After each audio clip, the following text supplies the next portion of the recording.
to me, it's just a matter of having Black and brown people in the decision-making positions. And that, to me, is always going to be what it is. A lot of decisions are made. And if you look around the room, are there any Black or brown bodies in that room? Because they would come with a Black or brown perspective. And a lot of times that perspective is left out because we're not there. Are there any disabled bodies in this room with intersections of gender, race, culture, disadvantage? Like, where are these people in the room? And until we get those positions, in my opinion, that's the only way of changing it on a government level. I'm Joeita Gupta, and this is The Pulse. Navigating through disability while being Black can be a disheartening challenge. Being born Black in Canada means you are never the norm. Likewise, disabled bodies are never the norm. Put disability and Blackness together, and you get experiences of ugly exclusion and neglect. Too often, disability rights movements don't consider Blackness, and struggles for Black liberation don't factor in disability. But the pathway to true disability access and liberation is rooted in anti-racism work. From healthcare to education, policing to incarceration, disabled Black lives matter. Today, we discuss being Black and disabled. It's time to put your finger on the pulse.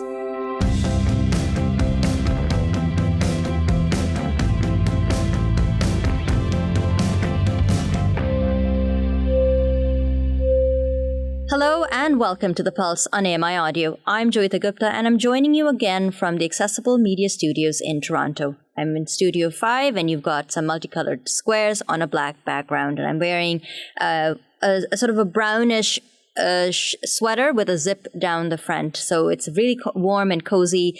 And I'm really delighted today that we're talking about some Canadian perspectives on being Black and disabled.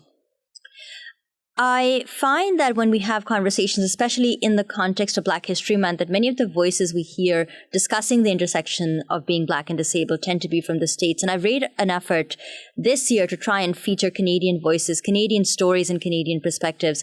I am going to try to bring you some of those voices, researchers, activists, artists in the next couple of weeks, because I don't just believe that we should be talking about the intersection of Blackness and disability over Black History Month. It is such a cornerstone issue when it comes to disability justice that I feel, in fact, we should be talking about it every day. If you believe that this show brings useful content, I hope you'll remember to subscribe. We had a number of people subscribe recently on YouTube, and I want to say thank you and welcome you to the Pulse family. And of course, please tell your friends about it. Let's move on, though, because we have an amazing guest today. Tina Opalake is the founder of Prosthetics for Foreign Donations. She's also a mother, an activist, an artist, and an entrepreneur. Tina, hello and welcome to The Pulse. Thank you so much for joining us today. Thank you for having me. I am sure that there were many moments when it was difficult to see the intersection of Blackness and disability and how challenging that can be. But was there one single moment which crystallized how much of a challenge it really was going to be? I mean, as you mentioned, there are intersections of Blackness and disability.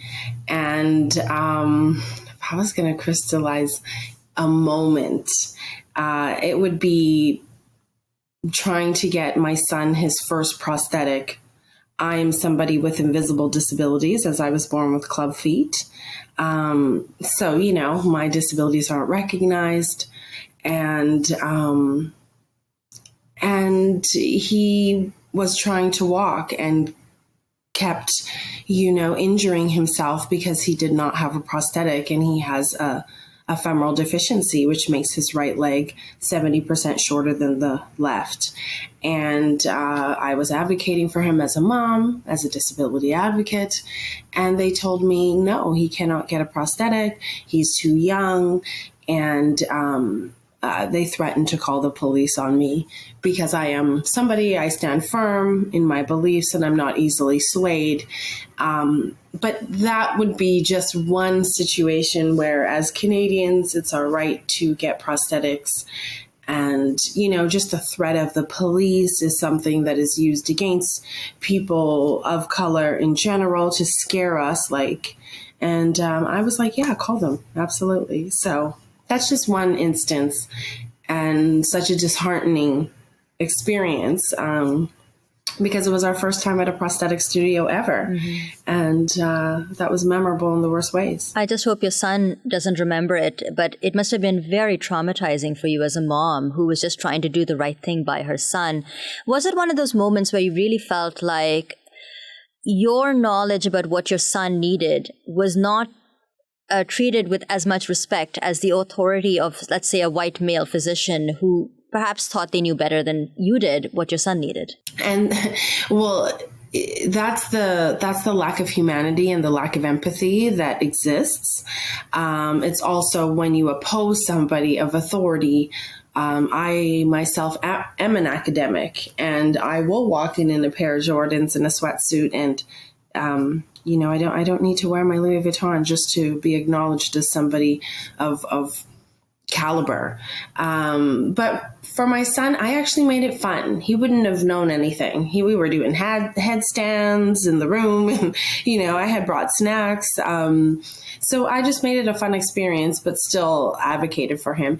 And when the prosthetic was made, they made a white leg, which I thought they were showing me like a mock leg that, I didn't know it was for my son. So I was like, no, this is so cool. So I was like, hopefully, like when you get my son's leg. And he was like, no, this is for your son. I said, but you do see that we're Black. So I wouldn't put a white prosthetic on him. And of course he got beet red, apologized. And even that, he had to wait another 2 weeks to get a color specific prosthetic. And what I realized is he did not see my color. He didn't really see us. And yeah. But isn't that what people say, that, you shouldn't see race, but it almost seems like it was harmful to you, and especially to your son in this instance, when a person designing the prosthetic chose not to see race, because it just put your son in this weird position. Yeah. Mm-hmm. And I will always say, people who say don't see color are usually people who have no color, mm-hmm. who typically say that. But I am very proud and intrinsically linked to my race, to my melanin, and it's a beautiful thing. So it's not seen as a bad thing. So I do see color, I do see culture, I do see our differences, and how our differences are actually quite beautiful. Those are the idiosyncrasies of each of our cultures that we get to access. And I always say, no people of color understand that statement, don't see color. It's like, no, this is very important to me. And my brown skin is very important to me. And I want it to be seen, acknowledged, celebrated, and appreciated. Yeah, I feel you, being brown and beautiful. Yes. You, as a mom, having conversations with, it's one thing to have conversations on a podcast like this with a fellow adult who you hope will understand the issues. It's another thing to navigate these labyrinthine conversations with a young child. As your son grew older, how did you have conversations with him about disability, Blackness, and the intersection of the two?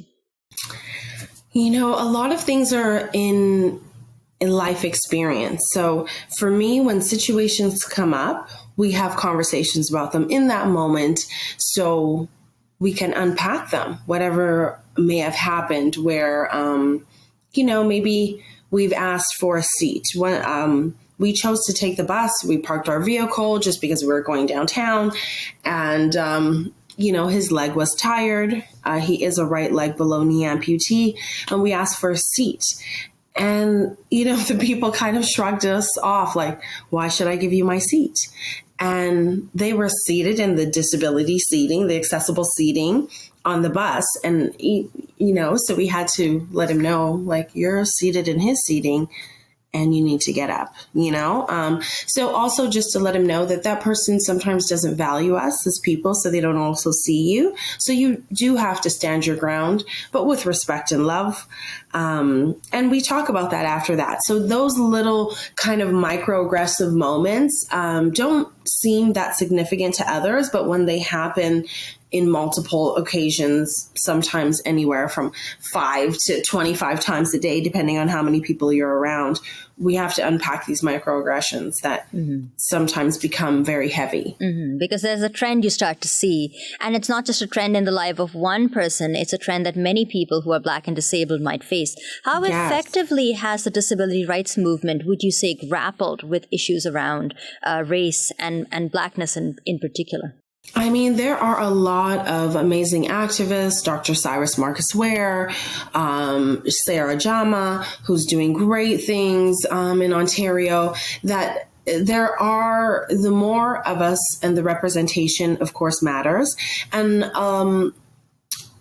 in some ways, accessibility is so diverse, whether it's a physical disability, developmental. There's just so many intersections of disability. So race does matter when it comes to disability. It's not always at the forefront, of course, because it's just more about the accessibility in general for all of us. And then on top of that, then we bring in the intersections, whether that be gender-based or, there's so many different intersections. That's a really interesting point, but I'm going to, if you don't mind, push back a little bit and say, historically, when we've thought about disability organizing, it's been organizing for white men in wheelchairs. That's been sort of one of the critiques of disability organizing. Yes. Don't you feel that when we theorize from a place of where the starting point for our theorizing on disability justice is centering Blackness, is centering indigeneity, is centering the voices of women, that we do disability justice in a more inclusive way and we sort of expand the tent to include more people? Yeah, I absolutely agree with that. And yes, a lot of these spaces, a lot of even access to these spaces, you hear about events after the fact and you're like, how did I not know about this? It would have been great for this to be extended to all communities, not just specific, privileged communities that are constantly getting accolades and being invited and welcomed into these kind of elite spaces. But yes, it is the women, it is the people of culture, the people of experience, the people of adversity as well, and disadvantage creates this resourcefulness, creates this new way of thinking. And that is the voice that is needed to be heard. But I also believe in, how would I say, sometimes I'm like, I don't want to be in your space. I want to create a space that's inclusive, and that's the space I actually want to be in. So I love the organizers that we are creating these spaces and we are creating these opportunities for Black and brown and cultured bodies to have voices and have this platform to exist, opposed to sometimes breaking into these other spaces. To me, I'm just like, we need to create alternative spaces that cater to all of us. So yeah, I do think there is this wave of like Black advocacy, POC advocacy, and I think it's beautiful, and it's coming. It's just a beautiful wave. Yes. What about the government and the way in which society seems to put people in boxes or create silos? February is Black History Month and December 3rd is International Day of Persons with Disabilities. But we never really see in public discourse those two things brought together in any significant way. How would you address that gap? Originally, I'm from the prairies as well, so I don't always speak from an Ontario perspective. Most of my time in Ontario has been spent here during COVID. So I had limited access to kind of evaluate, observe. But from a Manitoba perspective and a prairie perspective, we created a Black History Month committee that just started to access spaces like the Human Rights Museum and creating a partnership with them so that the government can also support these these kind of organized spaces. So having dancers from different communities coming and showcasing the beauty of the drums and the music, but also having, history sessions, having science, and mathematics, and just all these different events throughout the month, but they are put on by Black organizers supporting Black community, supporting Black businesses. And so they all come together as one. So that's what I'm more used to in the prairies, of having that aspect. And I know there are pockets of this in Ontario. It's just a matter of to me, it's just a matter of having Black and brown people in the decision-making positions. And that, to me, is always going to be what it is. A lot of decisions are made. And if you look around the room, are there any Black or brown bodies in that room? Because they would come with a Black or brown perspective. And a lot of times that perspective is left out because we're not there. Are there any disabled bodies in this room with intersections of gender, race, culture, disadvantage? Like, where are these people in the room? And until we get those positions, in my opinion, that's the only way of changing it on a government level. They're going to continue to exclude us. We know this historically. They do not value our voice. So if my voice isn't valued, I'm going to create the space where you're going to acknowledge my voice. One of the ways in which you've created a space is through your not-for-profit. You're the co-founder of Prosthetics for Foreign Donation. And I say co-founder because your son is the other co-founder. Tell me about how all of that got started. Okay. So, my son was born in 2008, and we recognized ephemeral deficiency. Went to the geneticist, all these appointments, and came to find out, yes, he's born with what's called PFFD, which is proximal focal femoral deficiency, which we named the charity after the same acronym. And my son was, we got an appointment where he was going to have major surgery. So he's going to have a reconstructive hip surgery at the age of 4, which is major. As a mom, I was like, oh my goodness, we are going on vacation. So I was like, he gets to play for 3 weeks in the sand, in the sun, on the beach. And that's what we did. And we went to the market to get some fruit one day. And my son kind of just walked off. I saw him in my eyesight, just to the right. And there was a man on a skateboard. I wear glasses, so I couldn't see I couldn't see he was an amputee at the time. But my son was just talking to him. And then they called me over. So I go over, and my son had taken off his prosthetic and he gave it to the man. And he said, "Mom, this man has no legs." And so I gave him my leg, and, we just started crying. It was a beautiful moment. And in that, it was like this, where a light bulb happens, and it's a defining moment in your life. And I realized, he as an amputee gave his prosthetics. Maybe there are other amputees in Canada who would give their prosthetics to amputees without them.